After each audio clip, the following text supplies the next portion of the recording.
ధిన్నకు ధిన్నకుతా ధిన్నకు ధిన్నకుతా గల గల గల గల గల గల గల గల ధిన్నకు ధిన్నకుతా గజ్జలనే కట్టి తమరుపమే పట్టి నాట్యమే చేయుట అమ్మకు ఇష్టమట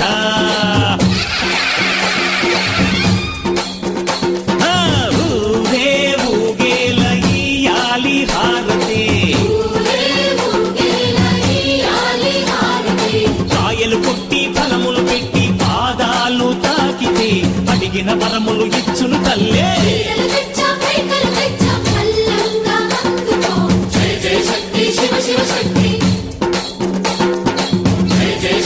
శివ శివ శక్తి